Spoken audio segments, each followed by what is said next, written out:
There are mornings that begin like any other coffee, going cold on the counter, keys lost under yesterday's mail, the city outside already humming its indifferent song, and yet carry inside them the quiet seed of something that will change everything. That was the kind of morning Eli Navarro was, having he stood in front of his bathroom mirror, dark circles stubborn beneath his eyes, his curly black hair doing exactly what it wanted, which was nothing close to what he wanted. He pressed 2 fingers to his chest, just below his collarbone, the way he'd been doing for 3 weeks now. The ache was still there. Not sharp. Not alarming. Just there. It's like a word he couldn't stop repeating until it lost all meaning. He'd ignored it for as long as he reasonably could. Eli was good at ignoring things that required emotional energy. His mother called it his superpower, though not as a compliment. But when the ache had woken him up at 2 in the morning on a Tuesday, he'd finally opened his laptop and made an appointment at the Harlow Street Medical Clinic. He told himself it was nothing. Probably stress. He was 31, recently promoted to senior editor at a mid-sized publishing house, and had spent the last 8 months doing the work of 3 people with the social life of 0. The ache was stress. It had to be. He told himself that the whole subway ride over.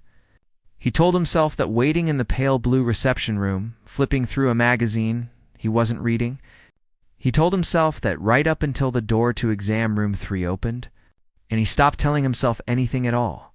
The man who walked in was tall, not imposingly so, but with the kind of unhurried, considered height that made a room feel more organized just by entering it.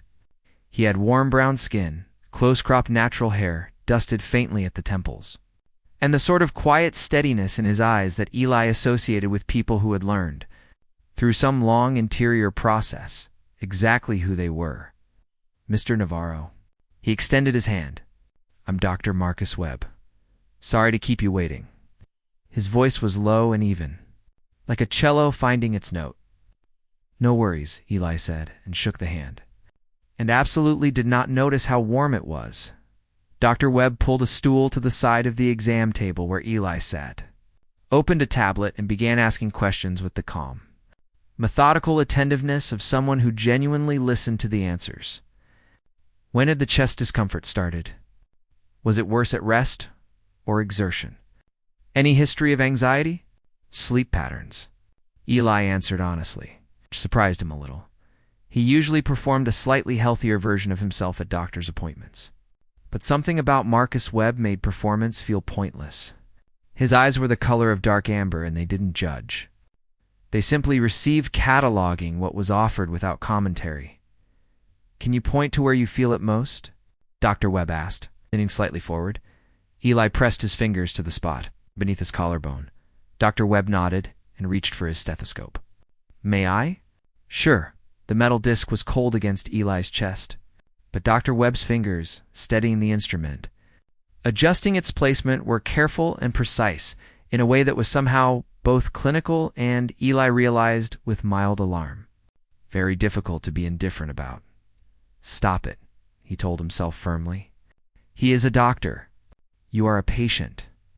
This is a medical interaction occurring in a room that smells of antiseptic. Deep breath, Dr. Webb said. Eli breathed. And again. He breathed again. Dr. Webb straightened, looped the stethoscope back around his neck, made a note on his tablet. Your heart sounds good. Strong rhythm, no irregularities. He looked up. Have you been under significant stress lately? Eli laughed, a short, slightly rueful sound. That's generous phrasing. The corner of Dr. Webb's mouth moved. Not quite a smile. The suggestion of one like light under a door. What does your day look like, typically? I get up. I work. I work more. I eat something that probably doesn't count as a meal. I work again. I sleep badly. I repeat social connections. I have a plant, Eli said. His name is Gerald. He's doing fine. This time Dr. Webb actually smiled. It was brief and contained, but it rearranged his entire face into something unexpectedly warm, and Eli felt it land somewhere in the vicinity of the ache beneath his collarbone, which was unhelpful. I'm going to order a basic ECG and some blood work, Dr. Webb said, returning to professional mode so smoothly that Eli almost wondered if he'd imagined the smile. Likely what you're experiencing is a combination of musculoskeletal tension and stress-related symptoms.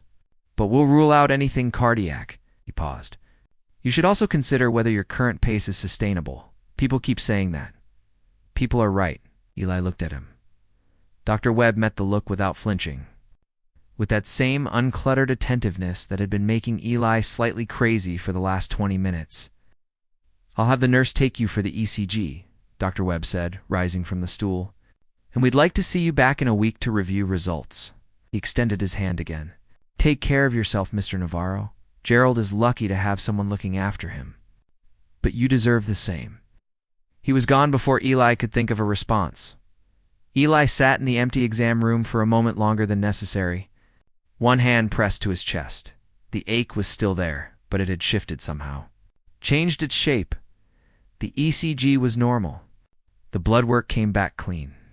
Eli received the results by email 4 days later, along with a note that Dr. Webb would still like to follow up in person to discuss lifestyle adjustments. Standard practice, the email said. Standard practice. Eli read the email 3 times. Then he opened his scheduling app and booked the follow-up appointment before he could interrogate why he was doing it with such unseemly speed. He mentioned none of this to his best friend Priya, who had known him since college and could read his silences like a second language. They had dinner that Thursday at her apartment takeout curry. 2 glasses of red wine, her cat Mochi conducting surveillance from the arm of the sofa, and Priya watched him push rice around his plate with the expression of someone who had already arrived at a conclusion and was waiting patiently for him to catch up. He seemed distracted, she said. Finally, I'm always distracted. Seemed specifically distracted. She topped up his wine. What kind? Eli considered. I went to the doctor last week. I know you texted me. Everything's fine, you said. Her eyes narrowed pleasantly. And nothing. The doctor was? He stopped. Priya's eyes did not narrow further. They went, in fact, very still and very bright, like a cat who has spotted movement in tall grass. The doctor was what, Eli? Professional, he said. The doctor was very professional. A long pause. Hung, said Priya. It was a standard appointment. He had good Eli search for a word that would not incriminate him. Bedside manner. Bedside manner, Priya repeated in a tone of such precise, affectionate irony that Eli briefly considered relocating to another city. I'm going back for a follow-up, he said. It's standard practice. Stop memming me. I'm just drinking my wine, Priya said innocently. Eli looked at her. She looked at him. Mochi yawned. He made a joke about my plant, Eli said, and hated himself immediately. Priya set down her wine glass with the deliberate care of someone preserving a historic object. He made a joke about Gerald. It wasn't a joke exactly. More of a, Eli. What? You like him? I don't know him. That, Priya said, picking up her wine again, is what follow-up appointments are for. He spent the next 3 days telling himself that Priya was projecting. That attraction to a doctor was a documented psychological phenomenon related to vulnerability and trust. That he was being ridiculous. That Dr. Marcus Webb was almost certainly straight. That even if he wasn't, he was Eli's doctor and therefore categorically unavailable. That the ache in his chest was clearly residual stress and had nothing to do with a pair of dark, amber eyes and a smile that had appeared once. Briefly, like a comet, he spent the 3 days after that choosing what to wear to the follow-up appointment, which was, he knew, not the behavior of a man who had successfully convinced himself of anything. The second appointment was on a Wednesday morning, when the city was soft with early spring rain and the streets smelled of wet stone and possibility. Eli arrived 6 minutes early, which was not something he did. He was constitutionally incapable of punctuality. Ask anyone who had ever waited for him at a restaurant, cinema, a birthday party. And yet here he was, 6 minutes early, in a blue linen shirt he'd ironed, which was also not something he did. He sat in the same pale blue waiting room and looked at the same magazines without reading them and thought about absolutely nothing that had anything to do with Dr. Marcus Webb. Mr. Navarro? It was a different nurse this time, who led him back to exam room 3, the same room. He noticed, which meant nothing. Rooms were assigned randomly. There was no significance to being in the same room, and told him the doctor would be with him shortly. Eli sat on the exam table and looked at the anatomy poster on the wall. Thought, I am an adult professional. I am going to have a brief, mature, clinical conversation about my cardiovascular health, and then I am going to leave and have a perfectly reasonable week. The door opened. Mr. Navarro. Dr. Webb closed the door behind him. And if there was any warmth in his expression beyond baseline professional courtesy, Eli was too busy calibrating his own expression to clock it. How have you been feeling? Better, actually, Eli said. The ache has been less frequent. Dr. Webb settled onto his stool, the same easy, unhurried movement, and pulled up Eli's results on his tablet. That's consistent with what we're seeing here. Everything looks normal across the board. Your EKG is clean. Your blood work is unremarkable in all the right ways. He looked up. Which means what you're experiencing is almost certainly stress-related musculoskeletal tension, costochondritis, possibly inflammation at the cartilage where the ribs meet the sternum. Very common, very benign. So I'm fine. Physically, yes. Take a brief pause. The question is, what's driving the stress that's producing the symptoms? The usual suspects, Eli said. Work, schedule, general modern existence. Have you made any changes since we spoke last week? I talked to a friend. Dr. Webb looked up from the tablet, and Eli immediately recognized that he had said something more revealing than he intended, because the thing he'd been talking to Priya about was sitting 3 feet away from him on a wheeled stool. That's a good start, Dr. Webb said, in a tone so entirely neutral that Eli could not determine whether the man knew what was happening or was gloriously unaware of it. Social connection is measurably protective for cardiovascular health. There's a significant body of research on loneliness as a physiological stressor. He set the tablet aside. What does your support network look like? Priya Gerald, the plant. The plant, Eli confirmed. Dr. Webb tilted his head slightly. It was a small movement, but it brought his eyes more directly into contact with Eli's. And the amber in them caught the overhead light in a way that Eli found professionally inconvenient. And in terms of a small pause, partnership. Romantic support? Eli blinked. The question was completely appropriate. Doctors ask these things. It was part of psychosocial assessment, and yet it landed like a stone into still water, rippling outward in ways he hadn't prepared for, as Benny said carefully. A dormant area. Dr. Webb nodded slowly. How long? About 2 years. Eli kept his voice even. I had a relationship that ended. Since then, I've mostly been, he searched, prioritizing other things. Work. Eli agreed. That's a common response to loss, Dr. Webb said quietly. Not clinical, not textbook, just human. The schedule becomes a structure when everything else feels unstructured. Eli looked at him. Yes, he said, and was surprised by how much he meant it. That's exactly what it is. There was a beat of silence between them, not uncomfortable but full, the way silences are when two people have unexpectedly said something true to each other. Dr. Webb cleared his throat gently. Professionally speaking, I'd recommend he paused again, picked up his tablet, set it down again. Mr. Navarro, I want to be transparent with you about something, because I think it's relevant to giving you appropriate care. Akila went very still. This is a single provider practice, Dr. Webb said carefully, and we do have a policy about patient-provider relationships. I want to make sure I'm handling this correctly. He met Eli's eyes directly.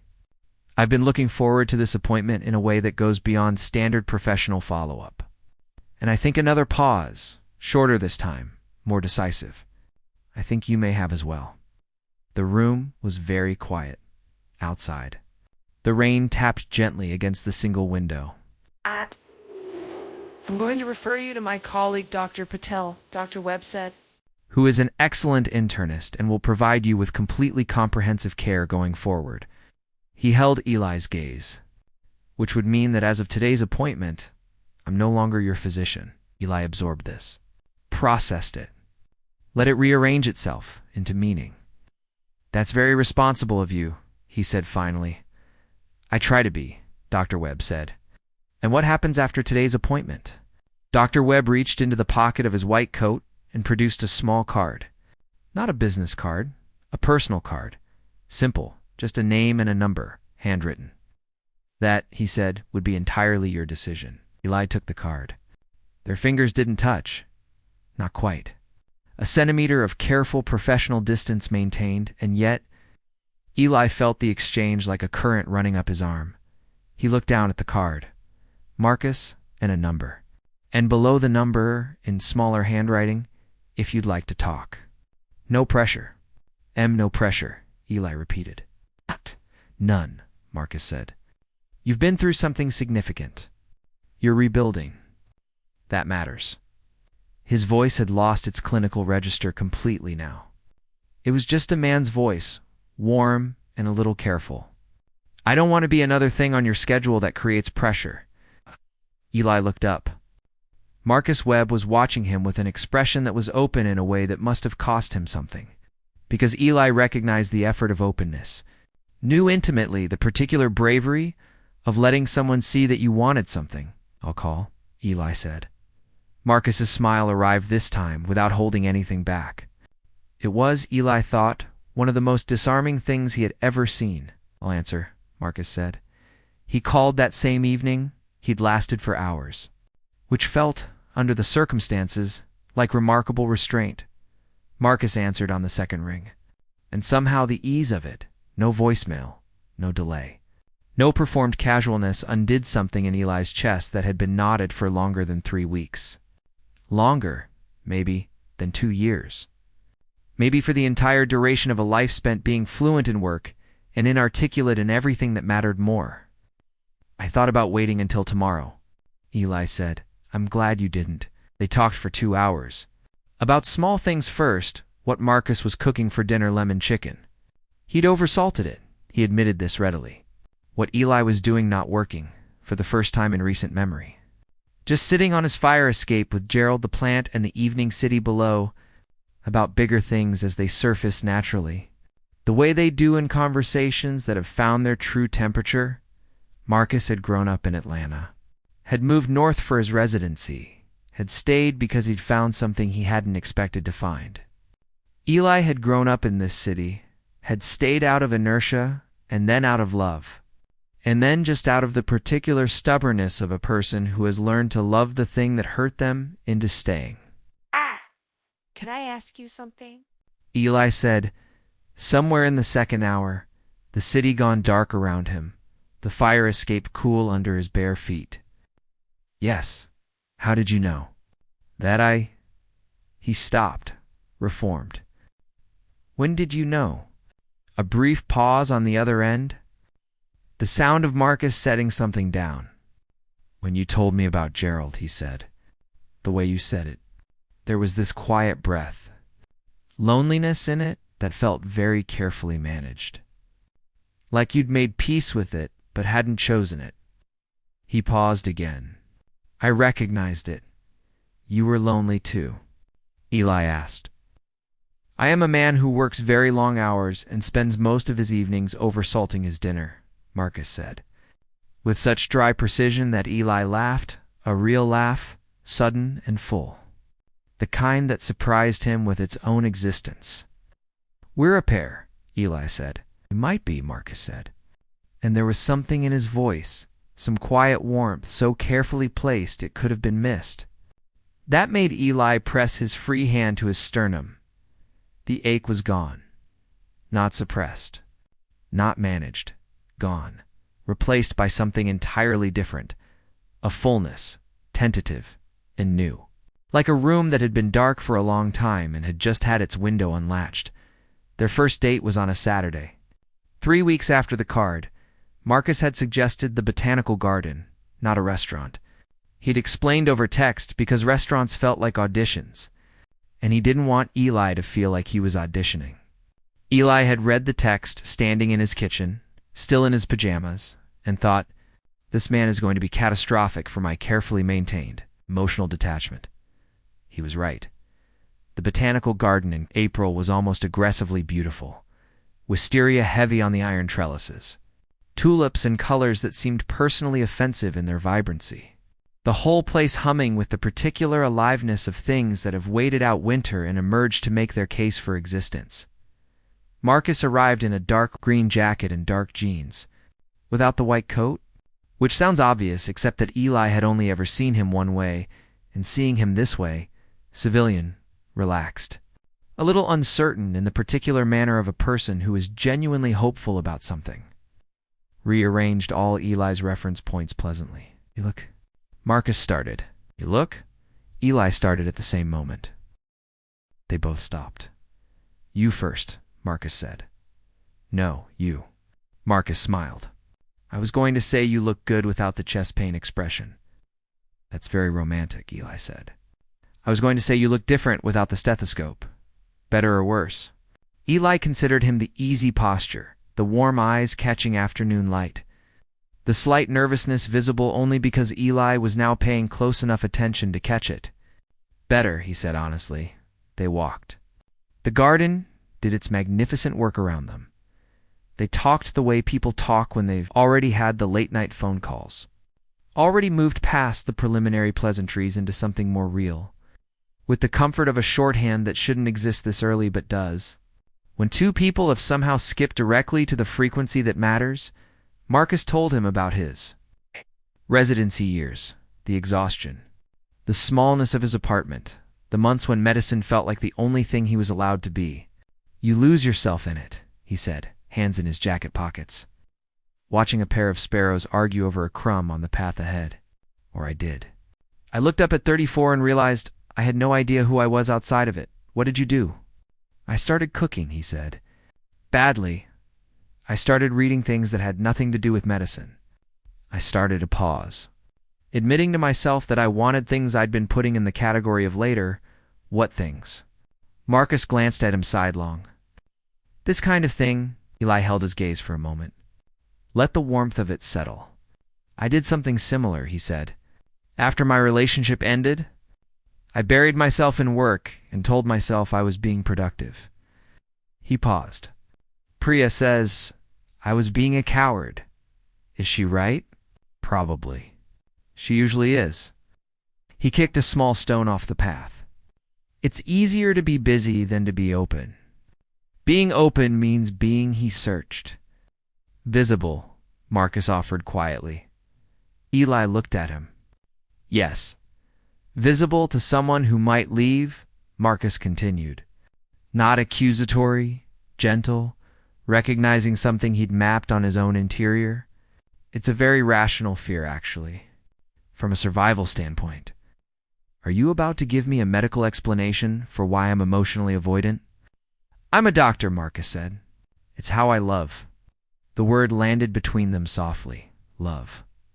Used lightly, gesturally, not yet as a declaration, but as a preview.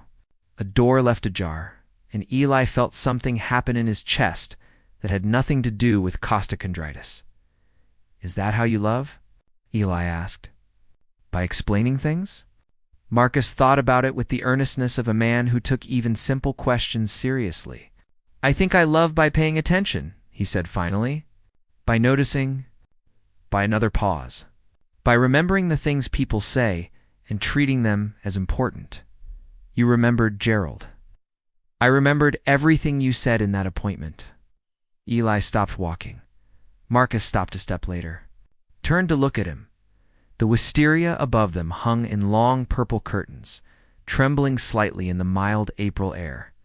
A child somewhere in the garden laughed, a high, pure sound that dissolved into birdsong in the ambient hush of growing things. Marcus, Eli said. Not Mr. or Doctor, just the name. The man? Yes. I haven't felt like this in a very long time. Marcus held his gaze. Neither have I. That's Eli exhaled. That's a lot. Yes. I'm not very good at this, Eli said. Just so you know, for full disclosure purposes, I'm emotionally avoidant. I work too much. I sometimes forget to eat actual meals. And I have put more emotional energy into a plant than into most of my human relationships. Marcus considered this gravely. I oversalt my food. I work longer hours than you do. I haven't taken a real vacation in 3 years, and the last film I saw in a cinema was during my residency. He tilted his head. We're both works in progress. Slightly incomplete people, Eli said. Looking for someone worth being incomplete with, Marcus said. Eli looked at him for a long moment.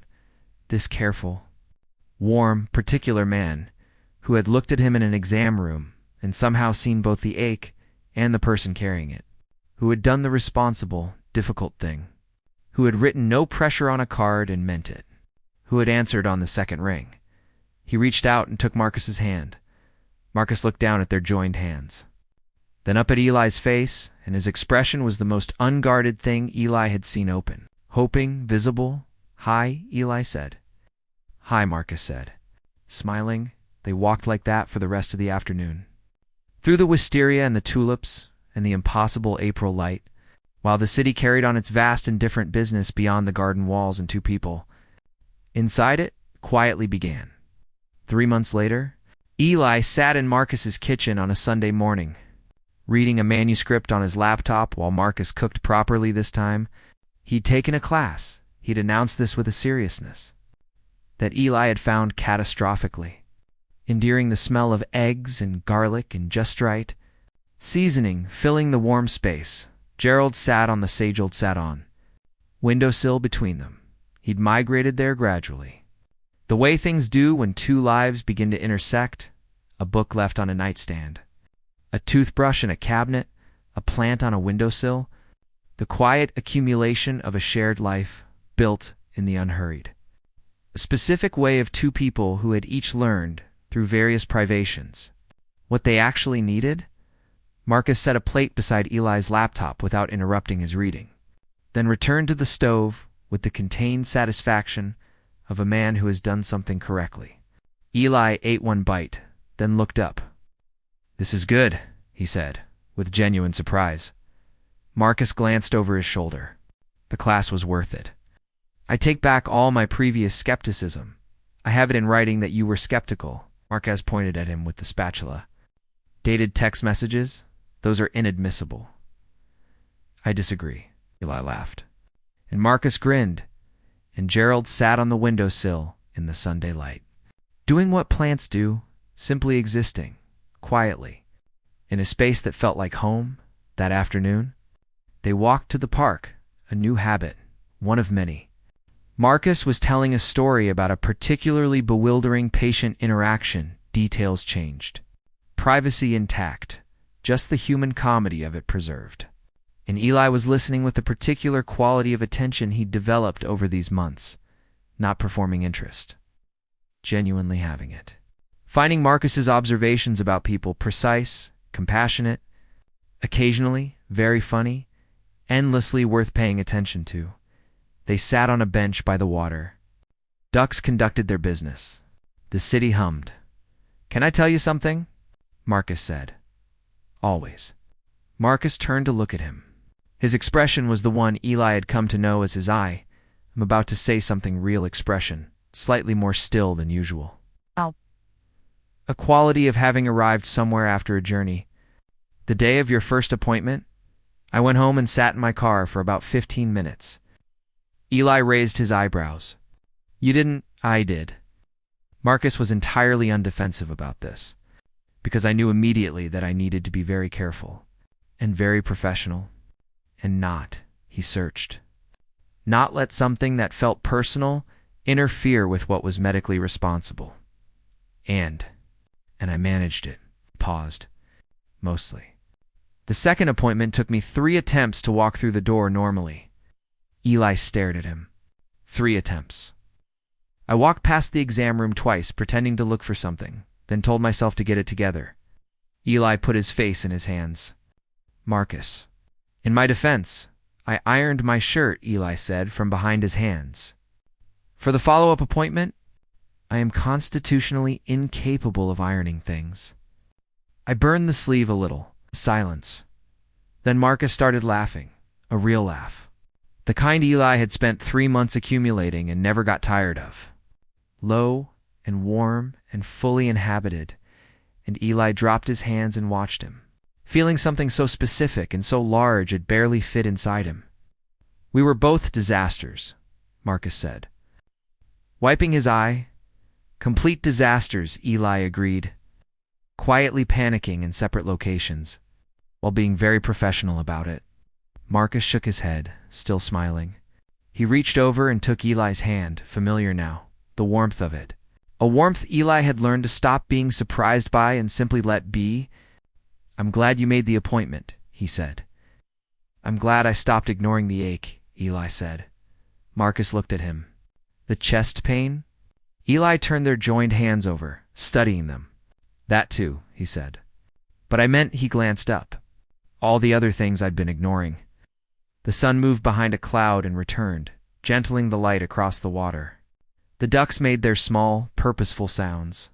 Somewhere nearby, someone was playing music, something slow and melodic. Drifting between the trees, Marcus lifted their joined hands and pressed his lips to Eli's knuckles, briefly, simply. The way people do when they mean something to complete for words and know the person beside them will understand. Eli did. He pressed his free hand to his chest habit, or maybe something else, and found nothing there but the steady, certain beat of a heart that was, at last, doing exactly what it was supposed to do, not aching full,